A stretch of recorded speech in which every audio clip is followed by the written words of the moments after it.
This boy is like, why don't they just, all these people, there's just a mental illness. Why don't they just wake up in the morning, brush their teeth, and be straight? And I'm like, well, I've tried.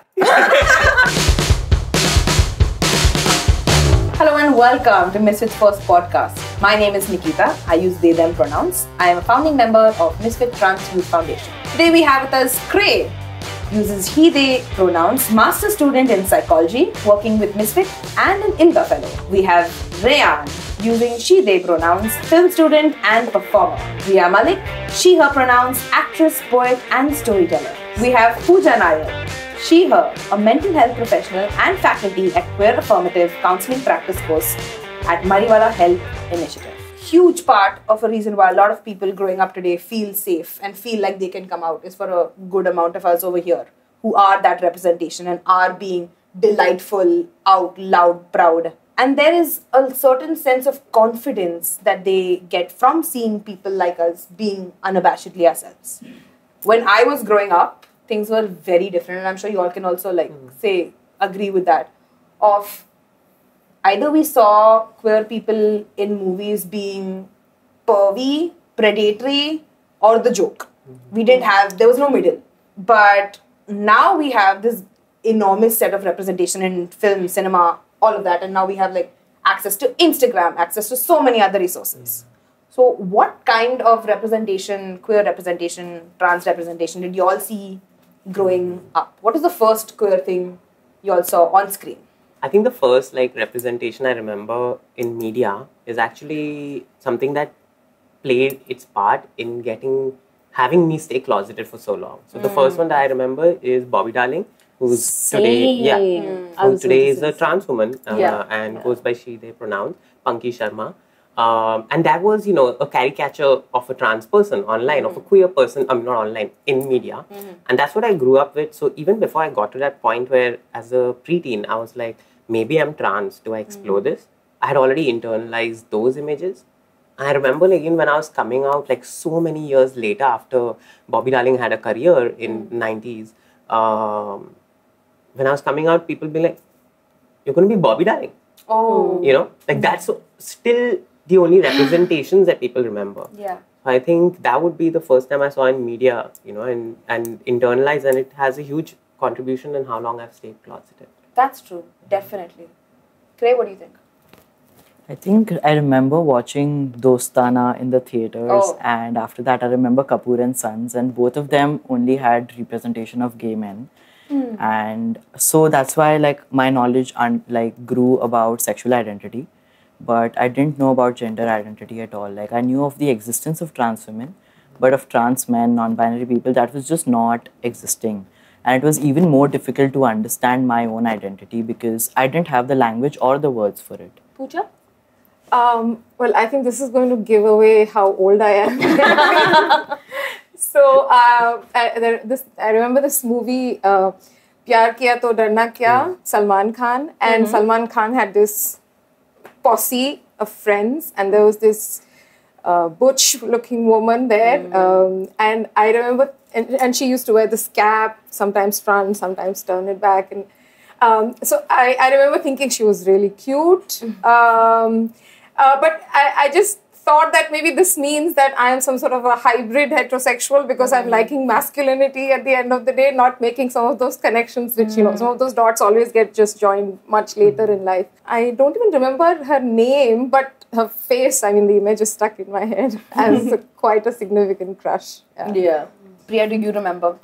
Bobby Darling as well. That was the first name that had popped in my mind. And come to think of it, even the name, the nomenclature Bobby Darling, I think that also contributes to the image that the media was trying to portray.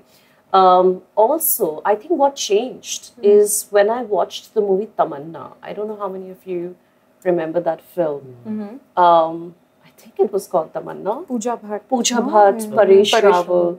Yes, That was the only film where I have seen a more serious representation, more of an empathetic representation.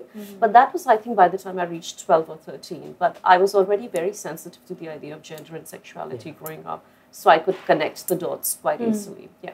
That's lovely. That film though, Tamanna. Yeah, so I saw it and it came up because we've been kind of researching all the films that have existed with trans stuff, trans representation, because a lot of these films that come out now, which are also kind of, for me, problematic, they will be like, but there's never been before. It's the first time it's happening. It's not true. Yeah. We have, like in the last 100 years, we have some 200 plus occurrences where like the Bobby Darling type just insert characters just for humor or something. Yeah. But like the film you spoke about, Tamanna, interestingly, it actually won, I believe he won a national award for it. Yes. For the acting of it. That being said, even then, like for us growing up, it was really nice to see that. But at the same time, it was very tragic. The entire film has a whole tragedy. Yes, it does. It ends in a bit of a tragedy. Yeah. It doesn't have like a very hopeful ending. Yeah. And that is something that also we've seen so much in media, that how do we as queer folks imagine, like a life that can be positive when you've only seen one trajectory. But that movie at the time was so Ahead progressive times, because the other film was, I'm forgetting the actor, but it's a trans Hijra community character who is killing children and eating them for immortality. Jesus. Yeah, I'm forgetting who it was. Maybe Sadak or another film. And that was like popular Bollywood That movie. and it also won awards. Yeah. Yeah, this especially like the amount of movies, even if there was some representation that was like low-key positive, someone would die. Someone's fallen greatly enough, but then they die. Or as Rayyan said, very dark and serious, like Tamanna was. You're right about that. They're not just like chilling, having fun, living basic lives. Yeah, I feel like that also plays, like you mentioned, right? It plays a big part of how long it takes for queer kids and trans kids to come out. Because we only see one side of what's going to happen. We only see, either I'm going to get big disease or someone's going to kill me, someone's going to hurt me. Am I something wrong? Like that's the only options that we see. So like, when y'all came out, what is the kind of impact media had on you? How did you decide? Or what was that coming out journey like? Pooja. Hey. Sorry, I'll just start saying names. I'm sorry. So I came out a little later in life. I didn't know when I was 20.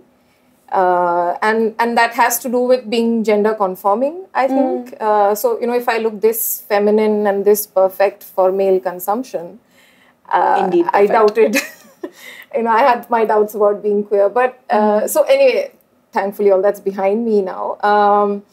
And again, when I was feeling attracted to masculine women, I was feeling attracted to masculine women. Yes. And that is the point of realization, I remember having this conversation with a much older feminist, and I remember asking her, I just love masculine women and I desire them so much. What does this mean? What kind of men am I into? And I remember her just very simply telling me, it just means you're attracted to masculine women. So, some of those pieces put together made me realize that I'm lesbian and I am a femme lesbian and I am deeply attracted to butch lesbians. And so I mean, we are all familiar with the long road to this realization, so I won't go into that. Yeah. But just to say that all of those pieces put together meant that I was, and of course, finding the word femme lesbian was really important for me. Because otherwise the stereotype is of the masculine woman as lesbian, and you're wondering, what kind of lesbian are you? And therefore to have that term, I remember really, it felt like this raft I'd been thrown, when I didn't know what was happening to me and what it meant to be this kind of a person. Labels and identities, people don't realize how important it is for young folk to look and see someone with my label, someone with my identity is successful and happy and thriving, and I can too, and I will. It might be tough for now, but we'll get there. What about you, Rayyan? I think it's like played a massive part. Like I said just now, I shared with you all earlier, that kind of representation that I was seeing in mainstream kind of closeted me, right? So my coming out, like what you just said, my coming out was in fact delayed. And like you, I didn't come out in my 20s or my teens. I came out in the lockdown in 2020 after like hitting my 30, right? And like the 30 sometimes can bring on like a kind of quarter life crisis, and that and the lockdown and the introspection helped big way to like just push aside everything else and focus in on me, whatever I've been living. and taking in the fact that I was already being genderqueer while saying I'm cisgender in my expression. So I think earlier it closeted me, media, representation. But interestingly enough, and that's why I'm a film student now, and I'm trying to do that, is that in 2020, what I watched was a documentary called Disclosure, which is on Netflix. I would recommend it to everybody. You have watched it already. Categorization of trans representation in Western cinema, right? And through that, so we even screened it at Whistling Woods 2 months ago with some faculty's help, because it's completely applicable. Like you watch it in your head, you just juxtapose it to what you see and it completely makes sense. Like I keep saying it and I'll say it again in this podcast, we need to make an Indian version of that documentary. So I'm watching the documentary and I hit pause and I start to cry, and I remember that when I was a teen, I knew that I was kind of trans and I was kind of grappling with that. And then I shoved it down because I'm like, law says it's illegal. Family already has shown me that they are not for it. Religion has shown me. And the media also. So there was no place to kind of explore it. So while media is only what kind of kept me closeted for so long, it's also things like Disclosure, Euphoria, Pose. That I saw all of those also in the same period. In 2020, 2021, I was watching Pose, I was watching Euphoria, I was watching Disclosure, I was watching Lawrence Anyways by Xavier Dolan. And these things really helped me kind of come to this place where I'm like, okay. Yeah. That's true. There's so much of media that exists now that helps people and affirms people in a way where we could not have possibly imagined. Even for me, similar. In lockdown, we were alone, isolated. I had a little bubble where nobody was misgendering me and everybody was treating me well. And I was just like, wait, I want my whole life to look like this. Why should it be just 3 people? And then I just declared. I don't think I ever came out in that way because I was too nervous about how people would react and do I have to hold space for them or, any of that. So I just changed my pronouns, put things in my bios, and then if people misgendered, I was like, didn't you know? Your fault. But yeah, I feel like you mentioned, right, coming to, for me, non-binary as an identity made a world of a difference. That cloud was lifted. I finally understood. I used to think, oh, I'm not like other girls, but then people were like, don't say that also. Then I was like, 1 second, but I'm actually not like other girls. Something is different over here. And yeah, there are a lot of micro labels also that people use, but I feel like non-binary serves me best. And I remember even coming to my pronouns, the first time I really fully understood that I no longer wanted to be referred to as she, her, a friend of mine had written a small blurb, 6 lines in a newspaper. And in that they had written, she, da da da, she, da da da. I read it and I was sobbing. I couldn't even get to the end. I was like, that's not me. I don't want to be this. And that, all of that happened in lockdown. It was such a strange time. Touch wood, it should never happen again. But there were a lot of beautiful things that happened. Kray, what do you think? What does your identity mean to you? I think around the time when I started realizing my identity, I was more looking for representation on Instagram because there were not so many movies. There was one movie, I can't quite recall the name now, but it was again not good representation. There was this one trans boy who starts dating this girl, and after the brothers or the friends of that girl come to know, they sexually harass that guy when they come to know that he's trans.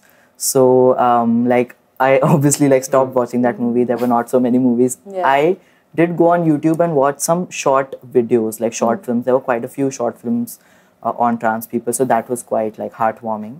And again, I didn't know the term trans masculine or trans men, so I would go on Instagram and type the hashtag tomboy, and then I would looking at them, and then I would ask myself at night, why are you looking at these people? And I'm I don't have the answer for that, but I just like watching them. And then slowly I started understanding what trans means about, when your sexual gender identity does not match with the sex that you are assigned at birth and everything. Then I understood that it's not just about trans women. It can, there are also trans men who exist. The Hilary Swank movie? No, I think it's something else. That movie is terrible. But beautiful but terrible. What was the name of that film? Boys Don't Cry? Boys Don't. Oh, heartbreaking. Yeah. Yes. Yeah. Boys Don't Cry, Brokeback Mountain. All of these movies were so intense and I read the novel first. There's a book? It's based on the book. Which one? Brokeback Mountain. Okay. Yeah. So I remember reading the last page of it, and I was really young at the time. And that's when I was able to, again, connect the dots. And I was like, oh, okay.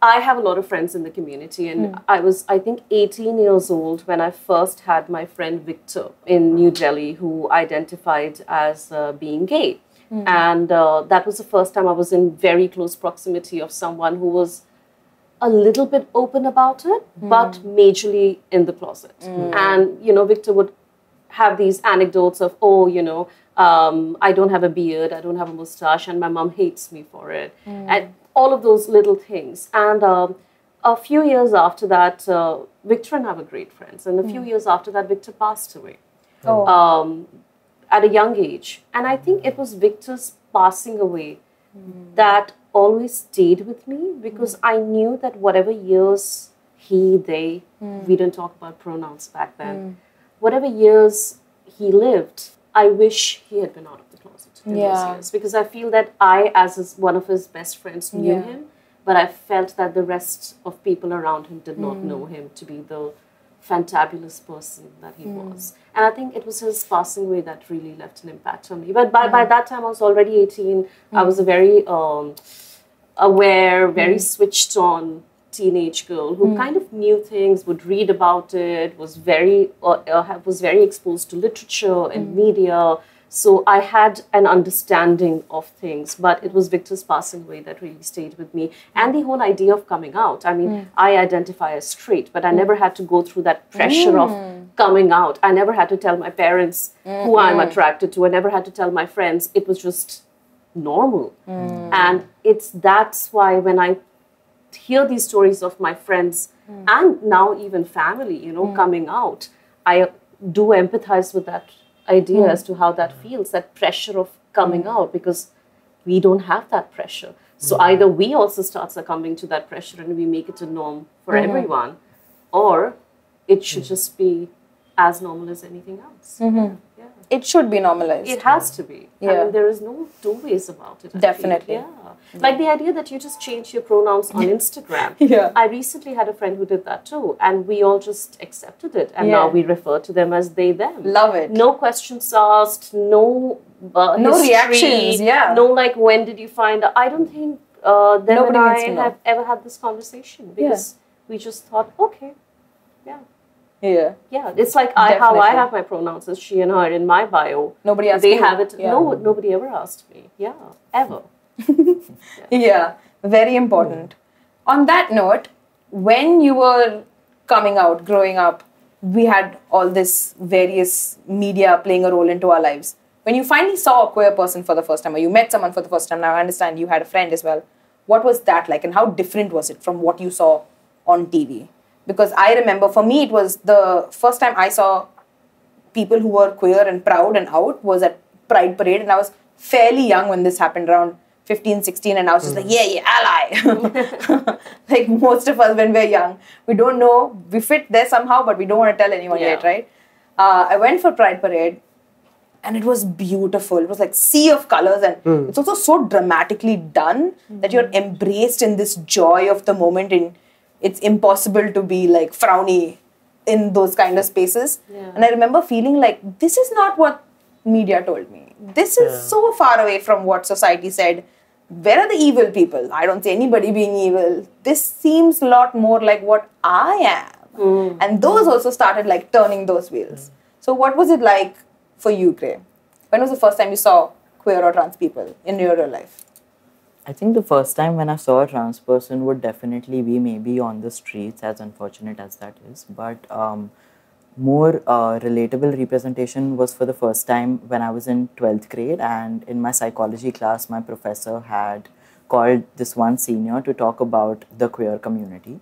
And that was the first time when I think like they came inside, and on the board they just wrote LGBTQIA+ and asked, do you know what this means? And the whole class was so shy, even though I knew I was so shy, and maybe some people were thinking it's too shameful to talk about. So nobody was actually calling out what it is.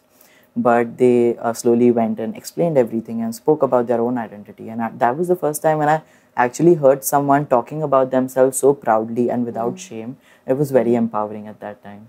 That sounds awesome. Every school should have this. at like grade 2.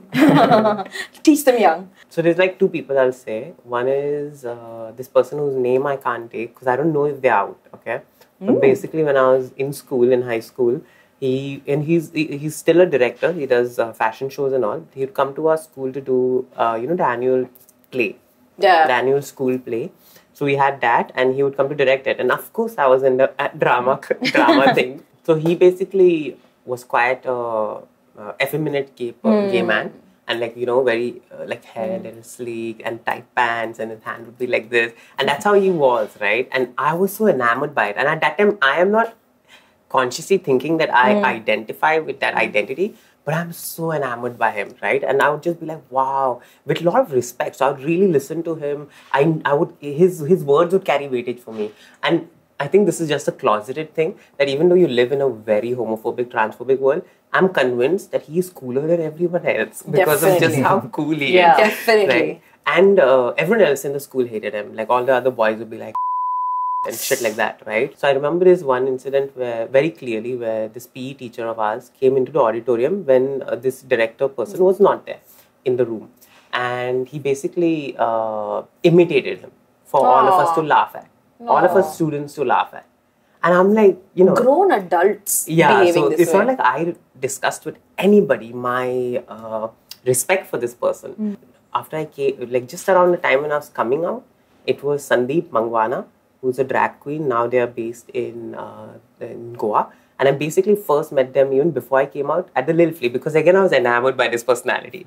And I was shooting content at the Flea, and I go up and I'm like, listen, I'm doing this video where we take smiles of interesting people. You're interesting. Can I get your smile? And then years later on, we reconnected. And so when I was coming out, this was one of the first people I approached. And it was really comforting to know somebody who's a real queer person out there in the real world, being themselves, like visibly online, subconscious. So that gave me a lot of like strength. I think a lot of us had teachers who may now, if they were to come out, or now if you were to find them, they would be out and proud. Yeah. But then were either effeminate or more masc or not gender conforming. And largely those were how we saw them. But weren't they always the best ones? They were the sweetest. They were the kindest. They were the funniest. Just saying. Agreed. They were the best. They were the best. Pooja, what do you think? So, a close encounter in real life, I think the first time was when I was doing my master's at Tata Institute, and we'd have these guest lectures, and there used to be a collective in Bombay, a queer feminist collective many years ago called Labia, and people from Labia would come for gender sexuality lectures to TIS. And so, like you in the classroom was where some of these conversations happened, but at that time, I think there was still a bit of distance, I was only learning about them. So I was doing that from a distance. But I think, like it is for a lot of lesbians, that first actual sort of encounter is when you fall in love with another woman. And then that becomes your first queer person, as well as your first queer relationship, as well as your queer awakening. I mean, so much hinges on that one love story. No pressure. Yeah. That's so lovely.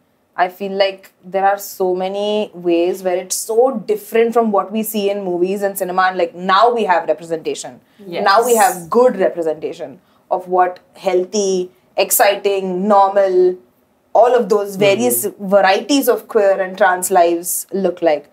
But the stigmas still remain. There are some things that are just unshakable, unchanged.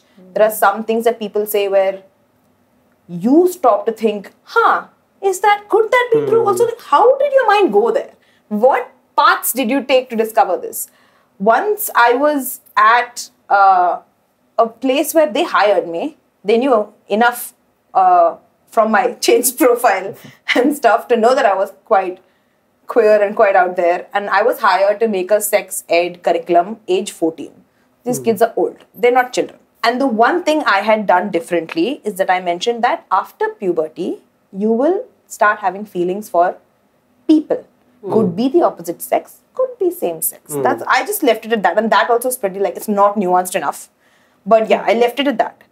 And when I had to explain the entire thing to the board of that organization, they asked me, straight face, like factual question for me, what will happen to the earth if everyone is gay? And I was like, bhai, meko thodi pata. I'm not making everyone gay. You are not going to make anyone gay. As valid as homosexuality is, heterosexuals will also be around only. They're not going anywhere. They're not going to extinct or something. Everybody will be fine. So there are these myths that come out where you really think, what is happening? Where is this coming from? Another myth that is unfortunate, but people truly believe that being queer is a choice.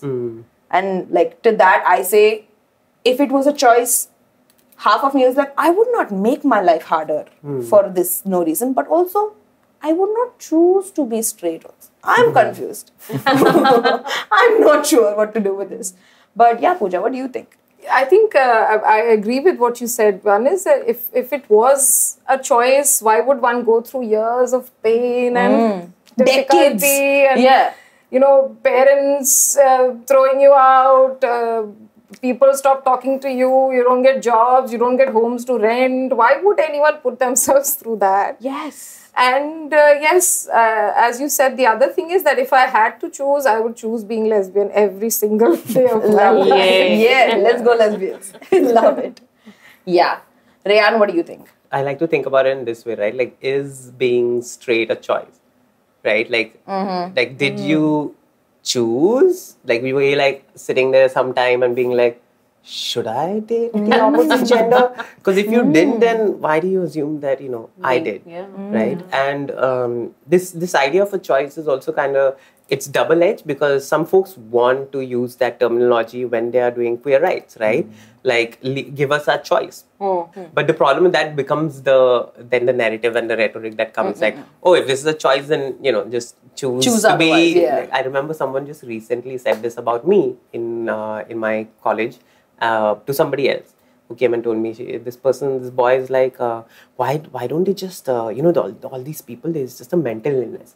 Why don't they just wake up in the morning, brush their teeth, and be straight?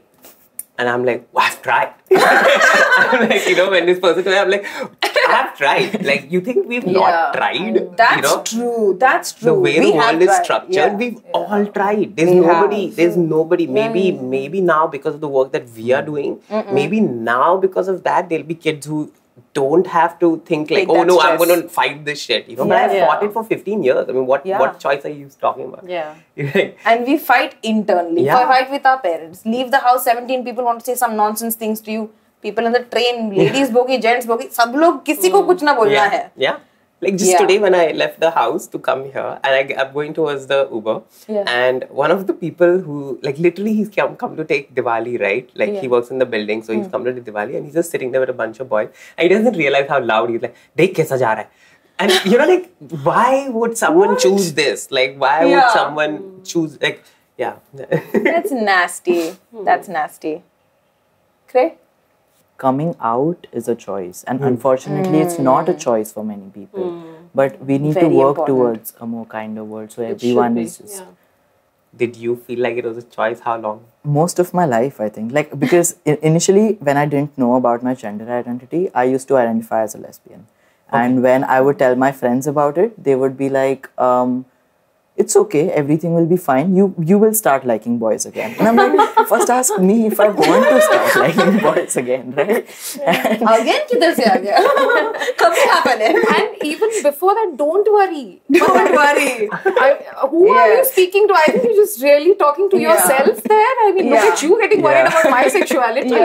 Exactly, trying to comfort themselves. But yeah, it was more about that for most of the years, and even after like I came to know about my gender identity, things were a bit difficult even with family and everything. So for them it was more like, try to hide the way you express yourself. Whoever you are, it's fine till the time it's in the house or like people or relatives don't come to know, but don't express yourself. But the main part of expression is also about being myself, and it's not so separate from being queer. So, but yeah, touch wood, they're now very accepting. I'm thinking now the person who told you like they brush your teeth and be straight, is that what they are doing? Which is why they had this, it worked for me, it will work for you. Yeah, that's interesting. But you mentioned this as well, right? The idea that there's a mental illness attached to it. There's that element of, and this is something that on some level I understand where it comes from, because for eons, decades, 2000 AD, all we've been told until the last, 5 years,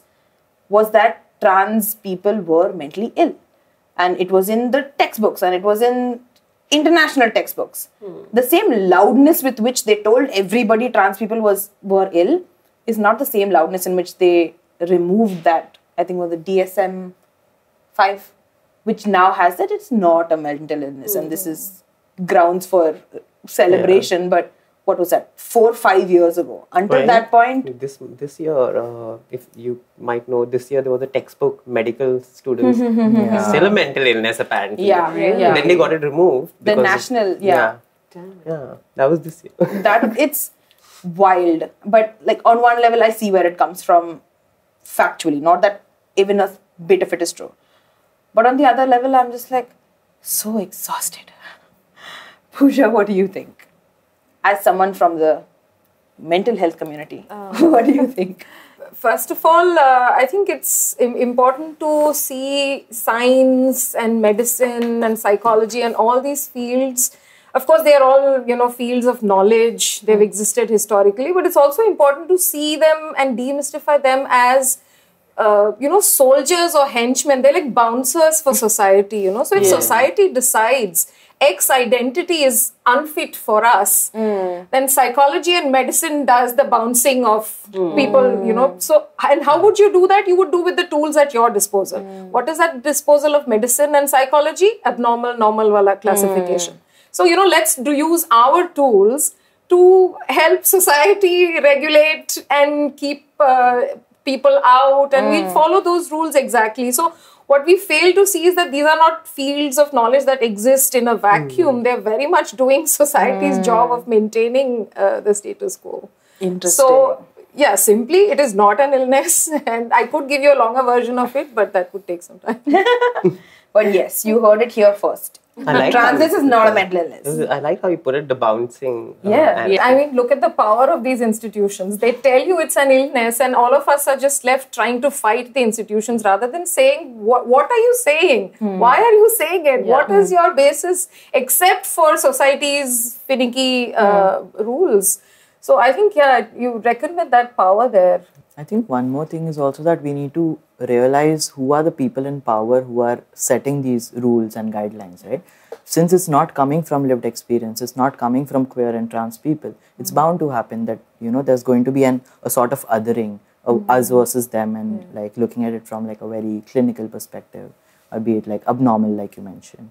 The trouble is that this thing of it being a transness or queerness being a mental illness means it shows up in your textbooks now, as you mentioned earlier, which means that students who are studying this curriculum are only learning that point of view and therefore are in no position to help or support queer and trans persons. Rather, they are equipped to, do conversion therapy rather than support. And so we created a course called Queer Affirmative Counseling Practice. Which trains mental health practitioners in supporting LGBTQIA plus persons. And this course has now been running for almost 6 years. We also brought out a book based on the course. Now the book is free for download as a PDF. So, we're trying to make things as accessible as possible. Lovely. Anyone having questions about any of these things, please do feel free to, check out the MHI website. What strikes me a lot about this statement and this stigma, right, of mental health and trans people, what about the responsibility that society should be taking for causing me mental stress? Uska kya? Like the amount of unsafety I have felt, the amount of anxiety I have felt, the depression and isolation and loneliness that society has put me through because I have not been out yet, because I've not found my people yet. Like a lot of young people are struggling. A lot of young people find it very challenging to come out or to find those people to build that community because they've made it so hard. So like having to undo that kind of, the impact that makes is also a lot. Having to undo the internalized hatred, fear, phobia, whatever you want to call it, for when like we're coming out and then thinking about it, it's really tough. It's really hard. Society works very hard to make sure we have a tough time getting to this place. What do you think, Priya, about mental health, trans people being mentally ill? I've heard this statement before and I vehemently disagreed with it. In fact, it took, while you all were talking about it, it took me back to a discussion I had less than a year ago with a very well-known actor who I was working with, wherein we were all at the dinner table and in between the shoot break, and he suddenly goes, oh yeah, but all of these people, they just, why should I call them they, them? And I had that whole debate first. And then he said, oh, tomorrow they're going to come and say, so having sex with children should also be an identity, Why? right? Where does this jump come from? And you will think I'm exaggerating, but I got up from on that end and I lost it as to how you can even equate that to pedophilia.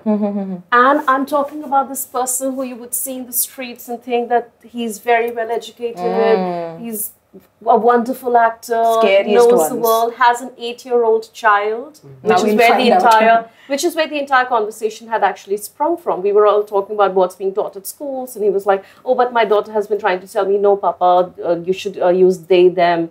And that's where the entire conversation had come from. So it confounds me and it baffles me that we live in this day and age where people are equating things to either mental illness or equating sexual and gender identity to pedophilia. It blows my mind. Yeah. And that discussion obviously got really ugly between him and I, but it's okay. I mean, he apologized after, as he should have. It really baffled me. I think that day it really got to me because I never expected this particular person to have those kind of beliefs. And that made me realize that we still have a lot of education to do. And, you know, ignorance breeds intolerance.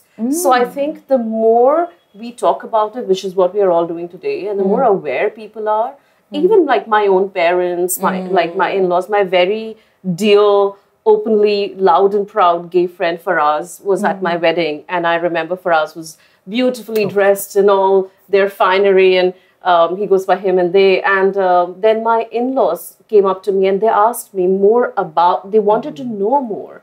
And it was done in such a positive, nice way that I felt, oh my God, I'm so glad that even though they're much older, they have such a positive curiosity to know more, you know. So I think there's still a lot to be done, and ignorance breeds intolerance. So I think a lot more people need to be aware. Priya, one thing here is like, about the mentally ill part, like, do you recall a time where you also thought this, maybe? No. You know what? I was a very strange kid.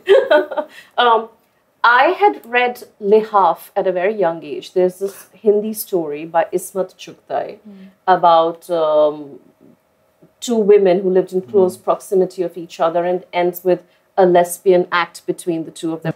And because I read a lot as a young child, I would always try to get all the information I could from literature. And it never baffled me. In fact, what that made me do is I told my best friend that, you know, maybe, what if I am lesbian and maybe I should kiss you and find out? Valid question. And I remember, I think I must have been like 11 or 12, and I kissed her and I was like, no, I'm straight. And we both were like, okay. And she was like, yeah, so am I. I was like, okay. Because I just went through, I struggled a lot with my identity in general as a kid. So I think with that identity part also came the idea of gender and sexuality and all of those things. So I was a very interesting child. To say the least, To say the least, yes. And I think I've always been in such close proximity growing up, thankfully so, that I'm glad I had the kind of exposure I did and the kind of understanding that I did. I never even for a second thought it was a mental illness. I never even for a second thought it was strange. Wow. You know, even the first time I remember hijras would come to our house and it was always looked at very negatively, right? All the family and the neighborhood would be like, "Bachcho ko bolo andar ja." Because they would always be, they would always be afraid, you know, of us kids seeing them. And I remember I would still always watch either from a window or a peephole because I wanted to know what are they trying to hide from me. And I always had a very positive outlook towards all of these things, and thankfully so. Yeah. I want to grow up in your mind. It seems like a delightful place to grow up, having none of these fears. You have to read a lot of books, Nikita. I read a lot as a child. We'll do a book club after this. And be very shocked by the hiding the kids thing, na? Like I'll give you an example that happened with me on the hiding the kid. Yeah. It's like I'm walking in my own lane, okay, and I'm going out, and I'm on the left side of the road, and there's a mother walking with her child. She notices me, grabs the child's hand, crosses the other side of the road. Yeah. The whole child snatcher thing. It's a big, like that one. That's why. That's wild. But I'm glad that's changing, now, because now with the books that I see for very young children, some of them are very evolved and they use, gender-inclusive language and, there is he, she, they, them. Yeah. And I hope that I am able to do that with my son. Lovely. Well. Yeah. There's one Indian publication that I read and I sobbed. It was not even like a close, cute tear. It was just like I was sobbing. It's called Guthli Has Wings or Guthli Gets Wings. Okay. Which is about this tiny little person who wants to wear a dress for Diwali because their sister's wearing a dress. That seems like a pretty easy jump. Sisters are looking cute. Why should I wear this ugly brown sherwani? It's not fun. But the parents are like, no, Guthli, you can't. And then one auntie from somewhere says, let Guthli wear the dress. And then Guthli wears the dress and they're very happy and Diwali is celebrated by all. And it's so cute. And I was like, oh my God. That is so sweet. I can't even imagine reading something like that and what impact that would have as a 4-year-old, 5-year-old. That would be amazing. Yeah, if we had those kind of textbooks, all these books, my life would be different. I read this thing recently about in Kerala. There's in textbook, school ka textbook mein, there's a story about trans pilot Adam Harry, right? Pilot Harry.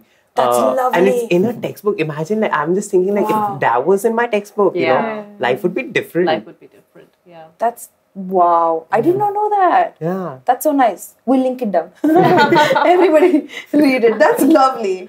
One of the more interesting myths that have come out recently has been that people will regret choosing this or taking the surgery or however they want to progress or make those decisions. If there are decisions to be made, people will regret. Then there's the detransition and it's so difficult and life becomes harder and all of that.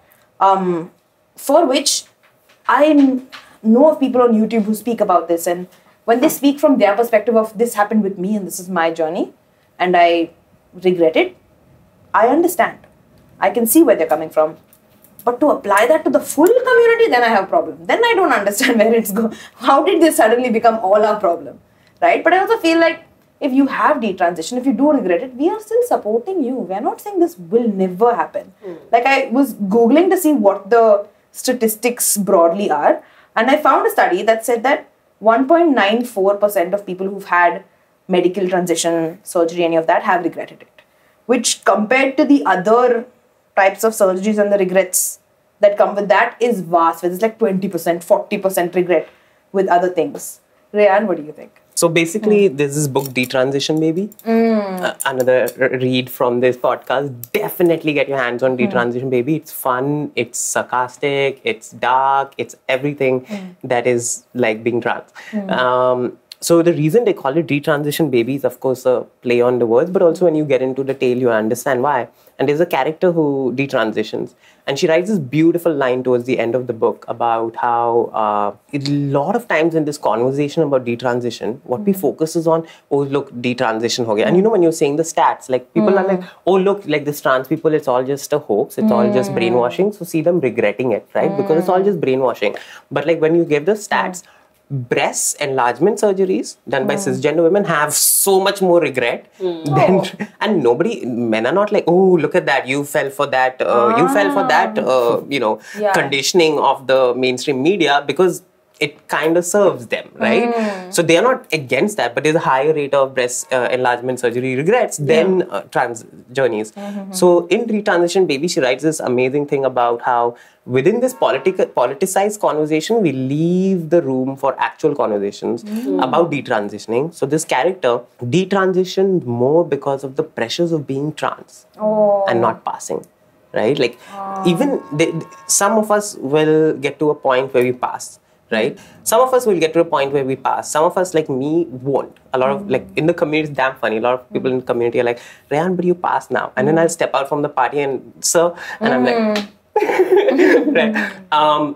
but that, like what I told you about this person standing, who's, works in my building and saying, ye dekh kaisa ja raha hai, right? Because of how I'm dressed or whatever, or because of embodying the identity I do. Those things do not go away. Those things compound. We spoke about the mental illness, right? The pressures of what you're going to face, homophobia, transphobia, day to day in your real life. Yeah, there's going to be some people who are going to be like, it's not worth it. Yeah. I'd rather be whatever between I was. And that's what that character, one of the characters in the book, chooses to do. And so in this politicized conversation, we actually forget to have the conversation about, wait, did you detransition because of how up society's been to you? And that is a lot more than, I regret going down this hole because I'm not trans. Okay, that's actually what happens more than this. Is they'll have, like in the book, the character has a confrontation on the street and gets beaten up, right? Which is kind of it is related to them being trans. So those kind of situations are more likely to push someone towards, like, so in this post that I put up, it was around my coming out, which was my coming out anniversary was in October, just some weeks ago. Yeah. And so I spoke about regrets. So I have a tattoo here that says no regrets. I got it the year before I came out to my fam, like the month before I came out to my parents and went online and I came out. And it was actually just irony, right? Like at that point, I already had a life with regrets because I lost 15 years of my life, right? I lost 15 years convinced that I should not embody. I regret that, right? I know that when I take this step, for at least for a while, till I get to a point where I'm today, where sometimes I'm able to just do this and pass for the second and get through the roads, right? Till I get to this point, or even, I don't know how, whatever I can financially do to just pass. I am very much okay with my gender expression today, but it's actually more about how everyone. Yes. So there is still going to be regrets in my life. So the tattoo is more like a, ironical, queer, like wishy-wishy thing, like I wish my life is without any regrets, with the acknowledgement that it is filled with regrets. And it will be for a while till this world keeps behaving the way it is, right? I think that there's a lot of pressure on binary trans people, especially to look a certain way. And if you have one hair out of line, you're not. Not allowed. Go back. Do something more. Get this, get that. And the standard of beauty on trans women is twice as bad as cis women. Like, cis women are given some leeway at this point. Trans women are held to a alien standard of beauty of how they should look, how they should present, how they should sound. What they should laugh at, what they shouldn't laugh at. There's a lot happening there. And I completely see where you're coming from when it's that it can just get to be too much. How you said this, sorry to interrupt, but you said this thing, how they should sound, right? Today I've got like my throat is screwed, but I'll show you, like, I actually sat in front of a mirror, put on YouTube, and I practiced this so that I can do my voice like that. And I can be like, hi, my name is Rayyan Monkey and my pronouns are she, they. And usually I'm talking somewhere here, right? But like, this is big, like how they should sound. There's so much pressure. Sometimes I'll get a sir just because of like it's on the phone, right? Like, hey, Zomato delivery, sir, and I'm like, oh, your mother is a sir, like, but yeah. Trans people have really high expectations of what they want to be. If society was removed, I think they would be free. Binary trans folk and how they can express themselves. Queer people also have a really high standard of don't be too gay, don't be too this. And then there's like, oh, but you can be gay and not be like this. Arey baapre, just let me be. Yeah. Just, it's chill. Everybody's chill, everybody's having fun. Let us be safe and we'll live our lives, ideally. It reminds me of the 1950s, how, women were supposed to look a certain way, talk a certain way, sit a certain way. And and now that entire thing seems to have still be prevalent. Yeah, with the LGBTQIA community. Oh, yes, that. Yeah, but women still, we've come a long way though. Yeah, we have. And now you have like queer people who, there's some queer on queer wars also happening with elder queers having expectations of younger queers to be a certain way. Non-binary people should never exist. Wow. Which, there's a lot happening. And I feel like the newest fad of how people are allowed to be mad at the community is by saying that non-binary people are a trend. ये them कुछ ज़्यादा नहीं हो रहा है क्या? ये them Rehan.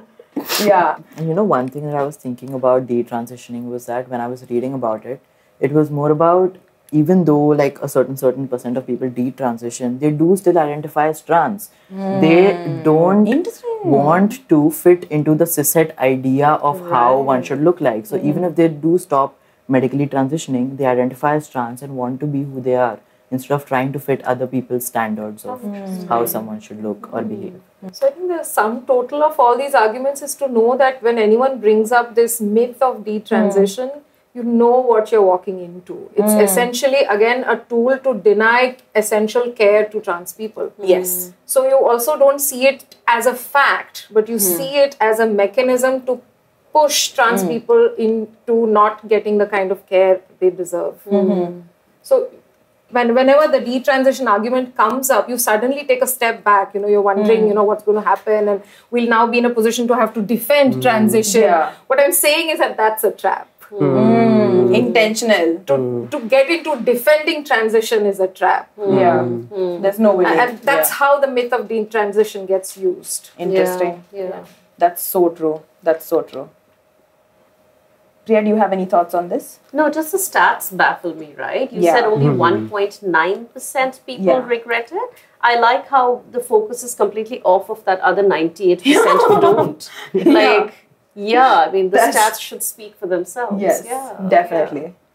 Like, I regret half a dozen of tattoos I've gotten. Like, are you going to tell people to not get tattoos anymore? It just doesn't make sense. It just doesn't make sense. Yeah. So, largely, what I'm also taking is there is so much of what society says that impacts how we get to live and we get to exist at this point. We're permitted to live in a certain way, right? That impacts our mental health. That impacts how we exist, how everything works. Every single household at some point has told their child, "Log kya kahenge," right? Of whether they are Sharma ji ka beta also has been told, "Log kya kahenge" at some point. Where if you're the best kid, if you're the worst kid, so you're going to get it every day. But even if you're the best kid, you do everything that your family says. You have the same values. Marry XYZ within XYZ that they want. Someone at some point is still going to tell you, what will people think? So my question is, what do you people think? Tum log kya kahenge? If some situations like this happened in your family, loved ones, co-workers, what would you say? So, Priya, what would you do if your child came out as gay? I'll be absolutely okay with it. As okay as I would be if my child turns out to be straight. To me, it would make no difference. Beautiful. For anything else, for a matter of fact, if my child is feeling out of it and feeling like they are having a hard time to process it, I will help them and celebrate it. Love it. Yes, snaps for Priya. Best mom. Best mom ally. There was some brand collab I was doing, and I was supposed to say something about, if my child, if he or she wants to, so I had written if he, she, or they want to, and they asked me to remove they. And I was like, but I'm having a child completely aware of the idea that they're going to grow up being whatever they want to be. And I ended up keeping the he, she, they. Like, that's you being too pessimistic. I was like, how is that pessimistic? How dare? How is that negative? Wow. I'm just being inclusive with my language. Let me be. And I hope Zoraba turns out to be the same. Yeah. Pooja, what would you do if your boss comes out to you as trans? Well, the good news is my boss is trans. Oh, wow. I didn't plan these questions well. Love it. Yay. Trans people should rule the world. Wow. Yeah, I'm a very happy employee. I was thinking more in terms of like extra celebrations for Pride Month, but that's great too. Yeah, that's great. Kray, what would you do if suddenly you realized you're straight? I'll have to put quite a thought to that. But I would definitely be a great ally and would support queer people around the world. And I hope I would be taking active steps to actually dismantling this whole idea of gender and like sexual norms and everything, just gender norms, everything that exists in the world. What a great ally, Kray. Thank you. I think I would still, like, if we do think that queerness is a choice, I would still choose to be queer. You'd be like, I'd be a bit sad, definitely. But also, I think your heart sank in that question. So personally attacked. Personally attacked. But also, a lot of trans people are straight. Because you have trans men who love women and trans women who love men. And we love our trans straight siblings, we're here for you. We do. We don't judge you. You've met the right person all along. It's okay. We accept you. Rayyan, Yeah. what would you do if you found out a late relative who's passed, was queer or closeted? I would go up to a bunch of people in my extended family who told me when I was coming out, and then some of my siblings also extended family. They were like, "ये सब हमारे में नहीं होता है." That's first. I'd be like, "Hey, hey." But like very honestly, also I feel like it is like when I came out at that time when I was coming out. Given like in my family, my dada had started doing this thing where he tracked all the births, marriages, everything. So I kind of continued that. So I kind of know 3 generations, 4 generations, everybody, and nobody's queer. And there's so many names, and I'm like, the stats is not adding up. Yeah, the stats are not studying. That's another reason why I was like, I have to be visible, because even for my extended fam, I'm the only rep. Yeah, which is also something I was thinking about. Ours will be the first generation of nieces, nephews, nibblings that can say proudly and out, I have a gay uncle. Exactly. I will be like, yeah, you do. Yeah. You be who you want to be. And that'll be so much fun. I had a distant relative who was single and creative. And that's how like the family treated it. They were just like, no, he's creative. Why did he get married? He's creative. Why does he live alone? He's creative. Anything. And like much later on, I realized, he was very indeed creative. That created a new life and was living this double life happily. But I think we have all had that one person. yeah, I mean, a lot of us. I've had that person. Very effeminate, and like I knew, but nobody else wanted to admit it. Yeah. It was very cute. When I came out as non-binary, one of my aunties phone called me, telephone, like old school. And she was like, even I wear boys' clothes. Even I have short hair. Am I non-binary? I'm like, maybe. I don't know. So we'll have a longer sweet. conversation about this. But good for both of us, I guess. Yeah. This is so awesome, though. I feel like the level of support that we have shown our imaginary colleagues, I mean, your real colleague, of course, our imaginary relatives and children and all of that has been amazing. And I hope that this world receives the same amount of support that we've shown each other. We're iconic. Love this. Kray, what's one message you'd like to give our audience? As this podcast has been part of a campaign called Action Against Conversion Therapy, we've been working and raising more awareness about how queer and trans people go through a lot because of their own identity, and how we want to work towards building a more kinder world, not just in respect to sexual orientation or gender identity.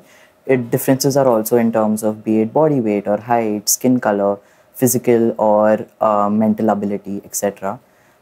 We just want to work towards a world which is more inclusive and accepting of more people, so individuals or people don't have to go through so much trouble just to be themselves and exist as themselves.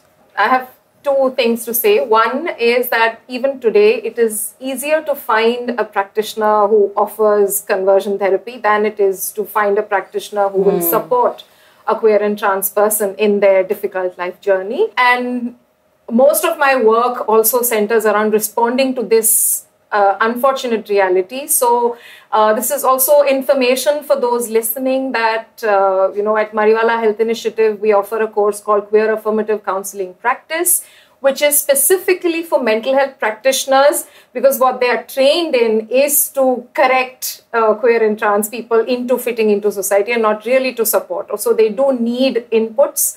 And therefore, the course also developed as a response to conversion therapy in the aftermath of the 2018 Supreme Court judgment and the reading down of Section 377. That's one. And the second message, I think I would like to take this opportunity to speak from a space of cis privilege. And to say that that all of us need to talk a lot more about the difficulties trans people are facing, because there's a global kind of surge in the funding of transphobia, and it is rearing its head in all kinds of spaces. And therefore, I would like to say that as cis people, we have to pull our socks up. We have to be more active and present in supporting trans people. And I would like to sort of divide this response in two ways. We have to ask ourselves, number one, what are we doing in the presence of trans people? Are we using, literally, are we using our privileged bodies to support trans people? Are we accompanying them to washrooms? Are we ready to pick fights, if a trans person is being treated badly? So how are we going to use our presence? And the second is, if a trans person is absent or not present in a room, how are we going to see that space? Because we know how queer people are talked in absentia. We know the kind of language and the stigma and the kind of objectifying gaze with which queer and trans people are talked about. So what is going to be our role if there is no trans person in that room and it is absolutely quote unquote safe for you to mock or to not support or to not stand up for them? So I think how are we going to use our presence and who are we in their absence becomes a critical question for those of us who enjoy cis privilege. Thank you. I read a long time ago that you don't have to be an animal to support animal rights. In the same way, you don't have to belong to the LGBTQIA community in order to support the community. And I think as allies, that is one of the most important things that I have read in a very long time. So be an ally, be open, educate yourselves, be informed. Ignorance will always breed intolerance, and that goes for everything in life. The more you're aware of things, the more you educate yourselves, whether it's literature, whether it's films, whether it is things that you consume on a daily basis, the more informed individual you're going to be and the better a member of a society you're going to be, whether or not you're from the community, outside of the community, whatever that may be. I think it is really important to be informed and be present and be a great ally. To begin with, there's this concept of benign variation, which I think should be like a cornerstone of humanity, right? Benign variation essentially means that just because something is different does not necessarily mean it's harmful. And its extension is you don't have to understand something to respect it. You don't have to understand everything about my identity to afford me the basic humanity you're supposed to afford another human. The next thing I want to say is for folks coming out, and I always say this when someone asks, but do not feel the pressure to come out unless you're in a situation where you're financially safe. Maybe you can get a job, maybe you can move out. Do not come out in a situation where someone's going to be like, you want to come out? Then you can be on the streets. You don't want to be in that situation, okay? The last thing is, all of us trans folk want to see a lot more joy. So if y'all can facilitate a lot more trans joy in media, a lot more trans joy in events, fashion, etc., mainstream, please make that happen. Also, do follow the Queer Muslim Project, because queer Muslims freaking exist, like me. Do watch the documentary Disclosure, read the book Retransition Baby, and like, comment, subscribe Rayyan Monkey. I like that. Love it. Sign the petition. We're trying to enforce the ban against conversion therapy and spread awareness. This is just the start of what we're going to do. Love that we've had this conversation, and I'm excited to see where we can go next. Thank you to our sponsor, In Harmony. In Harmony is a consultancy offering customized diversity and inclusion, employee wellness, and counseling solutions to organizations, institutions, and individuals.